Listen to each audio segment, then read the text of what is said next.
The royal chamber felt colder than usual, not because of winter, because judgment had already settled inside the room before Lyra Vale entered it.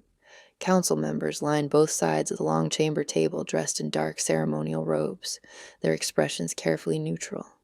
Too neutral. That was how Lyra knew the decision was already made. At the center of the room stood Alpha King Kaelor Vyre, her mate. His silver crown rested untouched beside the throne chair behind him, but somehow he still looked more king than man tonight. Distant, controlled, untouchable. Lyra stopped several feet away from him. "You summoned me." Kaelor's gaze held hers only briefly before shifting toward the council. An elder spoke first. "The unrest at the southern borders continues escalating," he announced sharply. "The attacks against royal forces began immediately following your bond ceremony." Lyra frowned slightly. "You think I caused rebellion?" "We think the throne weakened after you arrived," another councilman replied coldly. Murmurs of agreement followed. Kaelor said nothing. That hurt more than the accusations themselves. Lyra looked directly at him. "And you?" The chamber quieted instantly. Kaelor finally answered. "I won't risk civil unrest for one person." The words landed cleanly, precise, official, like a decree already signed long before tonight. Lyra stood perfectly still for a moment, then slowly lowered her gaze toward her hands. One moved unconsciously toward her stomach. A small touch, brief enough that no one should have noticed. Especially not Kaelor. He was too focused on looking like a king. Mistake. An elder unfolded a royal document across the table. "By order of the crown, Lady Lyra Vale will leave palace territory before sunrise." No one argued. No one objected. A servant stepped forward silently carrying a folded winter cloak. Lyra looked at it for several seconds before taking it herself. Still no apology came. Kaelor watched her carefully now, as though waiting for something. Anger. Begging. Emotion. Instead, Lyra fastened the cloak around her shoulders calmly. "You're sending me away now?" she asked quietly. Kaelor's jaw tightened slightly. "This is temporary." The council members exchanged glances, but wisely stayed silent. Lyra noticed. Temporary was not the same thing as uncertain. It simply meant he expected her to wait obediently until the throne allowed her existence again. She lifted her eyes back toward him, and for the first time since entering the chamber, Kaelor looked uncomfortable. "When were you planning to tell them?" he asked suddenly. Lyra blinked once. "Tell them what?" "That you're leaving this calmly." There it was, confusion, because he expected heartbreak to sound louder. Lyra adjusted the edge of her cloak slowly. "You already made your decision publicly, Aun," she said. "There's nothing left to discuss privately." Then she turned toward the chamber doors. Behind her, Kaelor's voice followed one final time. "If the situation stabilizes, I'll send for you." Lyra stopped briefly near the exit, but she didn't turn around. "No," she said quietly, "you won't." Then she walked out of the royal chamber alone, while behind her the Alpha King failed to notice the family leaving with her. Snow began falling before midnight. By the time Lyra returned to her chambers, the palace gardens outside had already disappeared beneath white frost. Everything looked quieter under snow, softer. That was deceptive. Inside the royal palace, tension moved sharply through every corridor she crossed. Servants lowered their eyes as she passed. Guards pretended not to stare. Everyone already knew. The Alpha King's mate had been exiled, and no one had stopped it. Lyra entered her chamber slowly and closed the doors behind her. Silence greeted her immediately. No warmth remained here anymore. Not after tonight. She crossed toward the wardrobe and removed only what she needed. 2 dresses, heavy winter cloak, medicinal herbs, coin pouch. Nothing unnecessary. The palace had once felt permanent. Now it felt temporary in hindsight, as though some part of her already knew it would end this way eventually. A soft knock interrupted the silence. "Come in," Lyra said quietly. Her personal maid stepped inside carrying folded blankets before freezing at the sight of the open travel bag. My lady, Lyra continued packing calmly, the northern roads will be difficult by dawn. I should leave before the storm worsens. Tears filled the maid's eyes instantly. You're truly going? Yes, but this isn't fair. Lyra almost smiled at that. Fairness had never mattered much inside royal politics. His Majesty should have defended you, the maid whispered angrily. Lyra paused briefly beside the bed, then resumed folding clothes. He defended the throne. The maid lowered her gaze helplessly. And what about you? Silence answered first. Then Lyra spoke quietly. That stopped being the priority tonight. The maid wiped her eyes quickly. Will you come back if he calls for you later? That question lingered heavily in the room.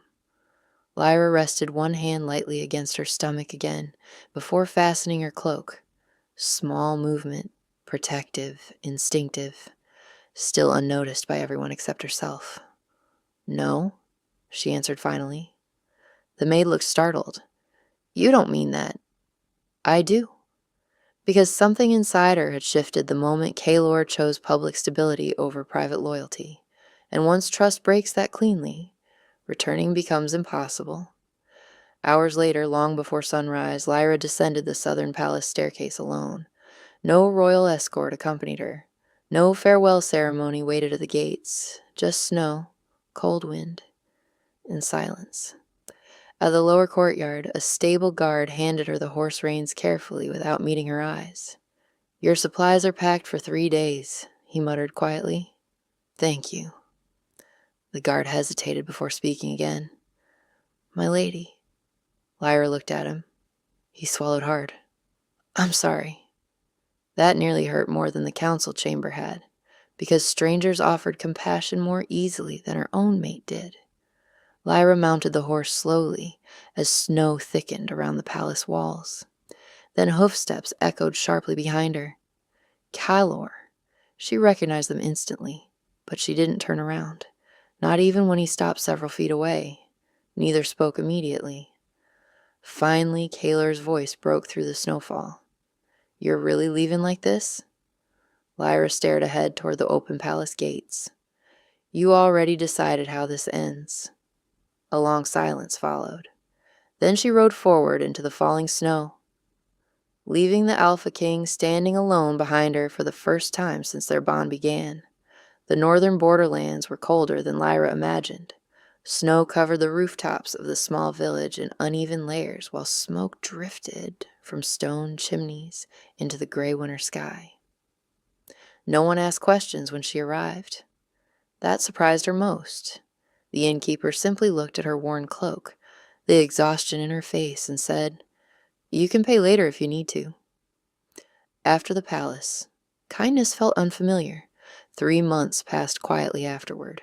Lyra rented a small cabin near the forest edge and survived the winter by sewing clothes for villagers and helping the healer gather herbs when the roads weren't frozen solid.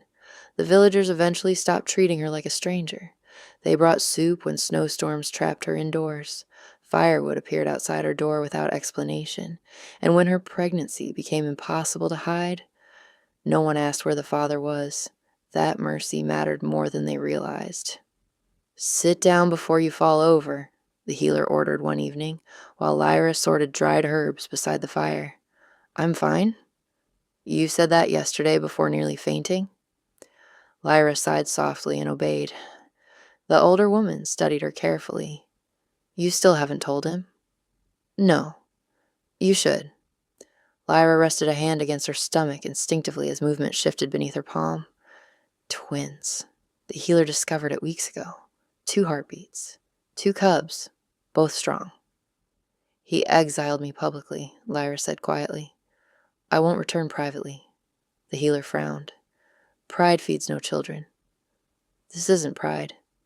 It was trust, or rather, the absence of it.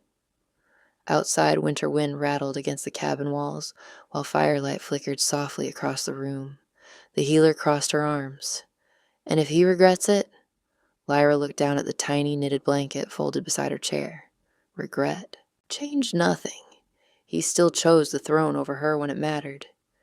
"You can love someone," she said quietly, "and still know they're unsafe to build a future around." The healer fell silent after that, because there was truth inside those words. A sharp pain suddenly cut through Lyra's abdomen, hard enough to make her inhale sharply. The healer straightened instantly. "How long?" "Since this morning." "And you said nothing?" Another pain hit stronger this time. The healer swore under her breath and moved immediately toward the doorway. "Stay here," she ordered. "I'm getting water."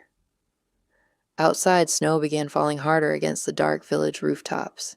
Inside the small cabin, Lyra realized the twins were coming early, and once they arrived, the secret she carried would not stay hidden for long.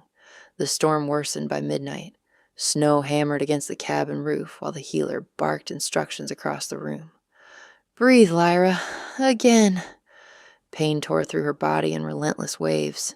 The blankets beneath her were twisted tightly in her fists while another contraction forced a broken gasp from her throat. "We're close," the healer said quickly. "One cub's already crowning." Another woman rushed forward, carrying fresh water while wind rattled the windows violently. Then a newborn's cry finally pierced the cabin. Sharp, strong, alive.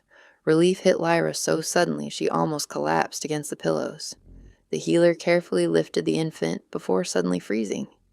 "What is it?" Lyra whispered weakly. No one answered immediately. The healer stared at the cub's tiny shoulder in visible shock. Beneath the infant's skin, a silver mark glowed brightly.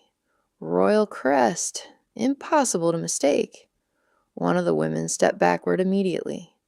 "That's the Vire bloodline." The healer looked stunned. "Royal heirs manifest marks after birth ceremonies, not immediately." Before anyone could process it, another contraction hit, harder. "The second twin's coming now," Lyra cried out as pain surged through her again. Minutes later, another infant's cry filled the cabin. The healer caught the second cub carefully before checking instinctively beneath the blanket. Then she went completely silent. Lyra already knew why. "Same mark?" she asked quietly. The healer looked up slowly. "Yes. Twin heirs, both carrying the royal blood mark openly from birth." Fear settled instantly inside the room, not because the children were unwanted, because now they could never remain hidden. The first infant squirmed softly against Lyra's chest after the healer placed him carefully into her arms. Silver eyes blinked open briefly, exactly like Kaylor's. That hurt more than she expected. The second twin whimpered softly beside them, wrapped in thick blankets, while the women exchanged anxious glances nearby. One finally whispered what everyone was thinking. "The capital will hear about this." The healer nodded grimly. "Royal marks can't be concealed, not for long." Lyra closed her eyes briefly. 3 months ago, she left the palace quietly enough to disappear. Now the throne itself would come looking for her. A heavy knock suddenly hit the cabin door. Everyone froze instantly. The healer moved toward the entrance carefully before opening it slightly against the storm. A northern scout stood outside, covered in snow. "I heard there was a birth," he said breathlessly. The healer blocked the doorway immediately. "Go home." But his eyes had already caught the silver glow from inside the cabin. Shock crossed his face instantly. Too late. The healer slowly shut the door. Inside, silence settled heavily around the newborn twins. Then she looked toward Lyra grimly. "You need to prepare yourself," she said quietly, "because by morning, the Alpha King will know exactly where his heirs were born." The royal council session was already tense when the messenger arrived. Snow-covered and barely standing, he stumbled through the chamber doors hard enough to draw every eye in the room. "Emergency report from the north." Kaylor barely looked up from the council table. "Speak." The messenger dropped to one knee, chest heaving heavily from exhaustion. "A woman exiled from the capital gave birth 2 nights ago." Several council members frowned impatiently. "And this concerns the throne because both cubs carry the royal mark." Silence crashed across the chamber. Kaylor stood so abruptly his chair slammed backward against the stone floor. "What did you say?" The messenger swallowed hard. The twins were verified by 3 northern healers. No, one elder snapped immediately. Royal marks cannot appear before recognition ceremonies. They appeared at birth. Another councilman spoke sharply. Who is the mother? But Kaelor already knew, because suddenly he remembered the night Lyra left, the way her hand rested briefly against her stomach. Small movement, easy to miss, impossible to ignore now. His blood went cold. She was pregnant, he said quietly. The chamber fell into deeper silence. One elder cursed beneath his breath. You exiled the future heirs of the throne? Kaelor barely heard him. Images collided violently in his mind now. Lyra standing alone in the council chamber, her calm voice, her refusal to beg, and those final words, you won't. Not anger, certainty, because she already knew something he didn't. A councilman rose immediately. This changes succession law entirely. The heirs must be returned to the capital at once. No, another argued sharply. If news spreads before stabilization, rival territories may challenge legitimacy. Kaelor slammed one hand against the table hard enough to silence both instantly. Enough. The room froze. For the first time in years, the Alpha King looked shaken. Not politically, personally. You knew none of this? One elder asked carefully. Kaelor's jaw tightened. If I had known. But the sentence never finished, because he still sent her away. Pregnant or not, he chose the throne first. That truth remained. The messenger spoke again nervously. The northern village already suspects the cubs are royal. How many people saw the marks? At least 6. Too many. Far too many. The council immediately erupted into overlapping arguments about security, succession, public perception, and political damage. Kaelor ignored every word. His gaze remained fixed on the snowfall outside the council chamber windows. Somewhere beyond those mountains. Lyra sat alone with newborn twins he almost erased before they were born. A guard entered hurriedly. Your Majesty, shall I prepare the royal escort? Kaelor grabbed his cloak immediately. No escort. The council stared. One elder rose sharply. You cannot ride north alone? Kaelor fastened his sword belt with controlled movements. Yes, he said coldly, and I can. Then he walked out of the council chamber, leaving the throne behind for the first time since Lyra disappeared. Kaelor rode through the night without stopping. Snow cut sharply across his face while the black stallion pushed hard through frozen forest roads beneath the storm-dark sky. One day, that was all he allowed himself. The royal escort sent after him never caught up. Good. He didn't want witnesses nearby while his thoughts turned against him mile after mile, because for the first time since Lyra left, silence existed long enough for regret to speak clearly. He remembered every detail now. Her calm expression in the council chamber, the way she never argued, never begged, and somehow that hurt worse than anger would have. Kaelor tightened his grip on the reins. If she had shouted, if she had hated him openly, maybe this would feel simpler.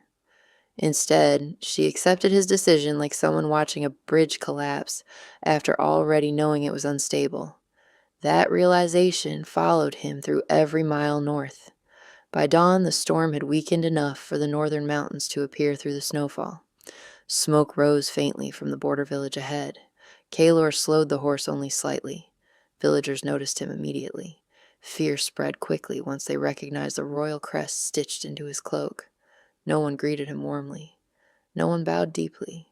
That unsettled him more than hostility would have. A child pointed toward the forest-edge cabins. The healer's house. Kaelor dismounted moments later outside the small wooden cabin buried beneath snowdrifts. Before he reached the door, an older woman stepped outside, blocking the entrance immediately. The healer. Her expression hardened the moment she recognized him. You shouldn't be here. Kaelor's voice sharpened automatically. Move aside. You sent her away. The words landed hard enough to stop him completely. The healer crossed her arms tightly against the cold. Now you ride through a blizzard because the children carry your blood? They are heirs to the throne. Her eyes narrowed instantly. And she was your mate. Silence answered her. Inside the cabin, a newborn cried softly, then another. Kaler looked toward the sound immediately. Something shifted violently inside his chest. Real. The twins were real. Not rumors. Not politics. His children waited only feet away behind that door. The healer studied his expression carefully before stepping slightly aside. You don't get to walk in here as king first, she warned quietly. Kaler looked at her sharply. She held his gaze without fear. She survived exile alone while carrying them, the healer continued. Remember that before you speak. Another infant cry sounded from inside the cabin. Kaler stared at the doorway for one long second, then stepped forward slowly, not toward a political problem, not toward succession, toward the family he failed before he even knew it existed. The healer opened the cabin door fully, and warmth spilled out into the snow-covered dawn. Warm firelight filled the cabin softly. Kaler stepped inside slowly, snow melting from his boots onto the wooden floor beneath him. The room smelled faintly of herbs, milk, and burning cedar. Home. That realization hit unexpectedly hard. Lyra sat near the fire, wrapped in thick blankets, one infant asleep against her chest, while the second rested beside her in a woven cradle. She looked exhausted, paler than he remembered, but calm. Far too calm for someone facing the man who exiled her. Neither spoke immediately. Kaler's attention locked instantly onto the twins. The first cub stirred slightly before opening silver eyes identical to his own. Then Kaler saw it, the glowing royal mark beneath the infant's collarbone. His breath caught. Real, undeniable. The second twin whimpered softly from the cradle, tiny fingers curling against the blanket as the same silver mark flickered beneath soft skin. 2 heirs, his heirs, born far from the throne. Kaler stepped closer almost unconsciously. The sleeping cub against Lyra's chest tightened tiny fingers around her sleeve instinctively. Protective, possessive, the movement hit harder than expected, because even newborns understood what Kaler failed to protect. Lyra finally broke the silence. You came quickly. Kaler looked at her sharply. You knew they carried the marks? Yes. And you said nothing? Her gaze held steady.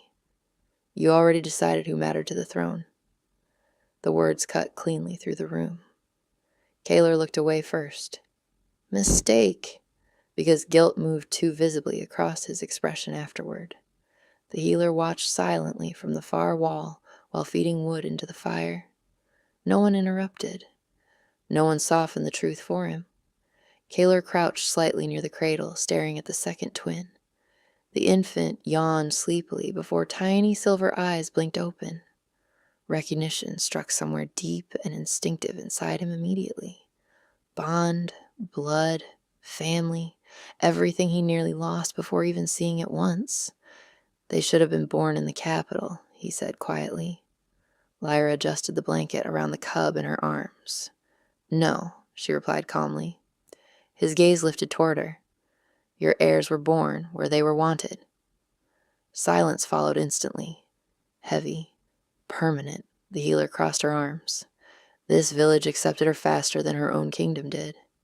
Kaler ignored the comment outwardly, but the shame still landed, because she was right. He looked around the modest cabin again. Simple furniture, worn blankets, tiny knitted clothes folded beside the fire, a life built without him. Not because Lyra rejected him first, because he sent her away before knowing what she carried. The first twin suddenly made a soft sound and curled closer against Lyra instinctively. Kaler watched quietly, and for the first time since entering the cabin, the Alpha King understood something terrifying. The throne could command loyalty, but fatherhood had to be earned. Snow fell, quietly outside the cabin windows while the fire crackled low between them. Neither twin cried now. One slept against Lyra's chest while the second rested beside her, wrapped tightly in blankets near the hearth. Peaceful. Safe. Kaler stared at them longer than necessary, as though looking away might somehow make this less real. The healer noticed first. You're seeing consequences, she said flatly, not surprises. Kaler's jaw tightened slightly. I came here, didn't I? Yes, she replied, after the marks appeared. Silence, because there was no defense against that either. Lyra adjusted the blanket around the sleeping cub in her arms, carefully before finally speaking. The Capitol knows already? Kaler nodded once. The Council does. And what are they calling my children now? The question unsettled him immediately. Not heirs, not grandchildren of the throne. Children, personal, human. Successors, he answered quietly. Lyra looked down at the twins. Interesting. Kaler frowned slightly. What does that mean? It means they became valuable very quickly. That landed exactly where she intended. Kaler stepped closer toward the fire. You think I'm only here because of politics? Aren't you? The question stayed unanswered too long. Another mistake. The healer gave a sharp, humorless laugh. There it is. Kaler ignored her. I didn't know you were pregnant. Lyra's expression remained calm. You still sent me away. The room fell silent again. Outside, winter wind swept softly against the cabin walls. Kaler looked at the twins once more. So small, completely unaware their existence had already shaken the throne. They belong in the Capitol, he said finally. Lyra answered immediately. No, his gaze snapped toward her. They belong with me. I'm their father. And I'm the woman you abandoned carrying them. The words hit harder because she never raised her voice. No screaming, no bitterness, just truth spoken too plainly to escape. Kaler lowered his voice carefully. I can fix this. The healer scoffed openly from across the room. Lyra simply shook her head once. No, she said quietly. You can regret it. That cut deeper than anger ever could, because regret admitted damage already happened. Kaler looked down at the sleeping twins again. One tiny hand curled instinctively around Lyra's sleeve. Trusting, certain, everything he no longer deserved automatically. The healer stepped closer toward the fire. You know what the village said after she arrived? She asked. Kaler stayed silent. They said anyone carrying children through winter alone deserved shelter. Another pause. Funny, the healer continued coldly. How strangers understood that faster than a king did. Kaler had no answer, because standing inside that small cabin, watching the family he almost erased, he realized the throne protected power well, but it failed people terrifyingly easily. Dawn approached slowly beyond the cabin windows. Snow still covered the northern village in silence, pale light spreading across the frozen roads outside. Inside, the twins slept peacefully beside the fire.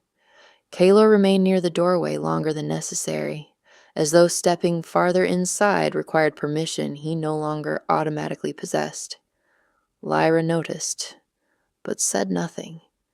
The healer finally gathered the empty water basin from the table and moved toward the back room.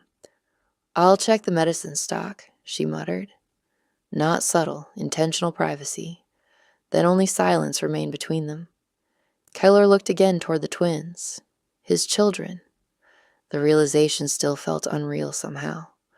One shifted slightly beneath the blankets, silver mark glowing faintly beneath soft skin before fading again.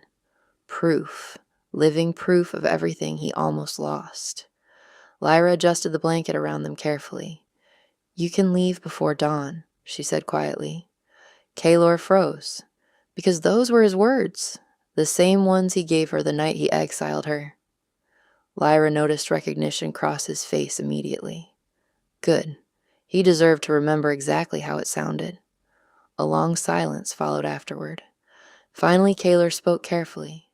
What happens now? Lyra looked down at the twins first before answering. That depends. On what? Her eyes finally lifted toward him. On whether you came here as a king. A pause settled heavily between them. Or as their father. Kaler opened his mouth immediately, then stopped, because for the first time in years, he truly didn't know. The king in him thought about succession, protection, legitimacy, council pressure, rival territories. But the father standing inside this cabin only saw two sleeping cubs who reached instinctively for their mother whenever they stirred. And Lyra, the woman he failed long before understanding the cost. Kaelor lowered his gaze slowly. I don't know how to answer that. Honesty, late but real. Lyra studied him quietly across the firelight, then nodded once. That's the first honest thing you've said since I arrived. The words stayed between them softly. Not cruel. Worse. Earned. Outside, morning bells from the distant village echoed faintly through the snow. A new day beginning. But nothing inside the cabin felt resolved yet, because regret could not undo exile, and fatherhood could not be claimed as easily as a throne. Kaelor looked once more at the twins sleeping peacefully beside Lyra, the family he nearly erased before it existed. Now beyond his control, possibly beyond his forgiveness too. And for the first time since becoming Alpha King, that terrified him more than war ever had. 3 weeks later, the northern village no longer panicked when royal guards appeared near the mountain roads, because they came quietly now, without threats, without demands. Kaelor made certain of it. The throne still waited for him in the capital. The council still sent messages daily demanding decisions about the royal heirs. But every morning, he remained in the small cabin beside the forest instead, learning, slowly, painfully. The twins slept near the fire while Lyra sorted winter herbs across the table. Neither of them looked fragile anymore. Not the children, not her. Kaelor noticed that immediately. Exile should have broken her. Instead, it revealed exactly how strong she already was without him. The first twin stirred awake softly, silver eyes blinking open before immediately searching for Lyra. Not Kaelor. That still hurt. The second cub yawned moments later and instinctively grabbed Kaelor's finger when he leaned near the cradle. Small movement, automatic, but enough to stop his breathing briefly. Bond, beginning, earned slowly, exactly as it should be. Lyra watched quietly from across the room. You're holding him wrong. Kaelor looked up instantly. I am? Yes. She crossed the room carefully before adjusting the blanket around the cub in his arms. Their hands brushed briefly. Neither pulled away immediately. Progress, small but real. Outside, snow drifted softly across the village rooftops, while distant morning bells echoed through the mountains. Peaceful, the kind of peace Lyra once thought impossible near royalty. Kaelor studied the sleeping cub in his arms quietly before finally speaking. The council wants the heirs presented at the capital by spring. Lyra's expression cooled slightly. And what do you want? The question mattered now, more than titles, more than politics. Kaelor looked toward her steadily. I want them raised where they're loved before they're used. Silence filled the room afterward, not tense this time, just thoughtful. Lyra searched his face carefully as though testing whether the man speaking now resembled the king who exiled her months earlier. Maybe he didn't entirely. Maybe regret had changed something after all. The first twin made a sleepy sound against her shoulder, while Kaelor adjusted the blanket more carefully this time. Better. Learning. Lyra finally looked toward the snowy window beside them, then quietly said, Spring is still far away. Kaelor understood the answer immediately. Not forgiveness, not rejection either, just time. And for once, the Alpha King accepted that some things could not be commanded quickly. Not trust, not family, not love rebuilt after betrayal. Those had to be chosen willingly, day by day, just like staying.